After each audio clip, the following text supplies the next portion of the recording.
যারা গ্রামে বসবাস করে তাদের সকাল থেকে সন্ধ্যা যে কিভাবে হয়ে যায় সেটা তারা বিশেষ করে হচ্ছে যারা হাঁস মুরগি বা পশু পাখি লালন পালন করে, শাকসবজি করে বা জমিতে কাজ করে তাদের জন্য। হ্যালো এভরিওয়ান, আসসালামু আলাইকুম। সবার কি অবস্থা, কেমন আছো? আলহামদুলিল্লাহ অনেক অনেক ভালো আছি। আজকের ভিডিওটা সকাল থেকে শুরু। সকালে আমার নামাজ পড়ে হাঁস মুরগিগুলো সব ছেড়ে দিয়েছে, এরপর হচ্ছে এদেরকে খাবার খাওয়াচ্ছে। আর এই হাঁসগুলো মাশাআল্লাহ অনেক হচ্ছে টাইম মেনটেন করে আসে, সকালে খেয়ে যায়, দুপুরে আসে, আবার সন্ধ্যার টাইমে খেয়ে। আর এইখানে হচ্ছে আমার আম্মা মরিচের বিচি ফেলছে, আলহামদুলিল্লাহ সব কয়টা বিচি থেকে মরিচের গাছ। আমার এই ভিডিওটা ছিল কয়েকদিন আগের, আমি রিলস ভিডিও শেয়ার করেছিলাম তোমাদের সাথে। তারপর চলে আসছে হচ্ছে প্রজেক্টে আমার গাছ গাছলি সবকিছু দেখতে।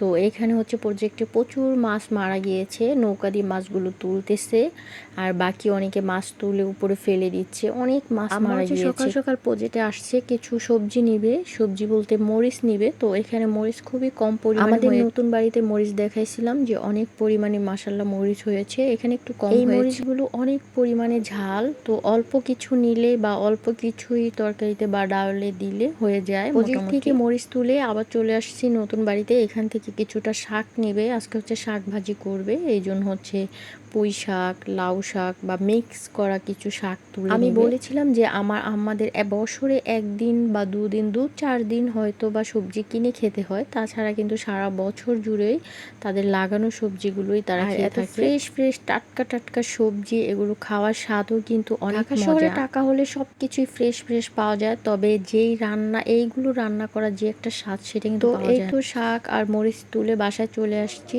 কাঁচা মরিচ নিয়ে আসছে, পুঁই শাক, লাল শাক, লাউ শাক। আমার একটা মাছ কাটবে, আর এই মাছটা হচ্ছে কিন্তু প্রজেক্টের মাছ কিন্তু একদমই মজা লাগে না, যেহেতু চাষের মাছ। মাছটা সুন্দর করে কেটে ধুয়ে একদম হলুদ মরিচ লবণ, আর এইখানে আমার ভাবি হচ্ছে শাক সবজি যা যা রান্না করবে সব কেটে ধুয়ে একদম গুছিয়ে রেডি করে নিয়েছে, যাতে রান্না করাটা অনেক বেশি সহজ হয়ে যায়। ডাল কিছু কিছু রান্না অলরেডি হয়ে গেছে, এখন হচ্ছে এই মাছটা ভেজে নিচ্ছে, খুব কড়া করে ভেজে রান্না করবে, কারণ প্রজেক্টের মাছ একদমই খেতে ভালো লাগে না। আমার আব্বু তো প্রজেক্টের মাছ একদমই পছন্দ করে না। অনেকে আবার জিজ্ঞেস করছো যে আপু প্রজেক্টটা কি তোমাদের? না, প্রজেক্টটা আমাদের না, অনেক মানুষের মিলানো জমি দিয়ে হচ্ছে এই প্রজেক্টটা করা হয়েছে। বটবটি আলু দিয়ে হচ্ছে মাছটা রান্না করা হয়েছে, তরকারি কালারটা মাশাআল্লাহ অনেক বেশি সুন্দর। ভাবছিলাম বিকেলে একটু বের হব, বাট এত পরিমাণে বৃষ্টি নামছে, দেখো মাশাআল্লাহ প্রচুর বৃষ্টি হচ্ছে, আর টিনের চালে বৃষ্টি আমার এত ভালো লাগে। কিন্তু সমস্যা হচ্ছে একটা গ্রামে বৃষ্টি হলে কিন্তু অনেক পরিমাণে কাদা হয়ে যায়, সেগুলো একদমই ভালো লাগে না। কিন্তু যখনই বৃষ্টি হয় প্রচুর পরিমাণে, আমার ঘুম